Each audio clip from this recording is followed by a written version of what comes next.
bagong kapote mga idol. Sa mga riders yan, nakatulad ko. Ito na yung tingin nyo. Isang suotan lang, napakaganda. Wow! Tumutulas lang yung ulan, yung tubig. Tapos meron pa siya dito ano sa ilalim para papasokan ng tubig yung ating pag magla-rides. Ayan, naka-garterize na yan. Tapos vulcanized na po ang kanyang tahi. Kaya wala talaga siyang tahi.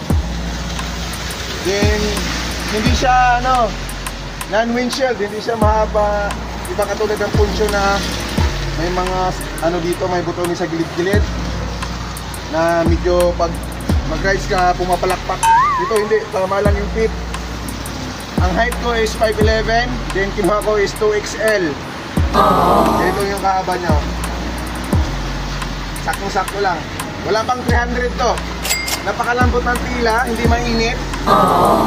Hindi siya mainit. Tapos ito na yung kasama niya. Tapos may adjustment na rin dito sa taas kung gusto nyo higpitan. Ito yung adjustment niya. Ayan, so isang pangano sa ilalim natin para hindi pamasokan ng tubig ang ating liig.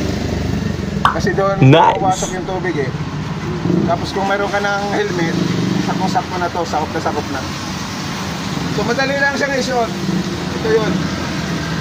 Nasa comment section ang link or ilagay ko yan sa yellow basket.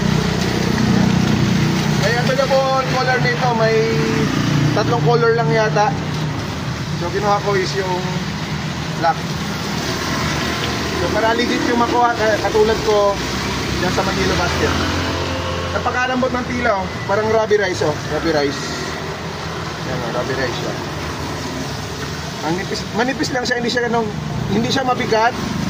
Pag sinuot mo hindi siya mabigat, saktong-sakto lang. And malamig sa katawan.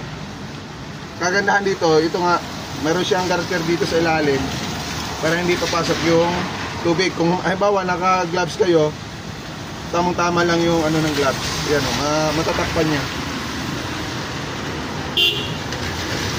So click nyo lang sa yellow basket. Salamat.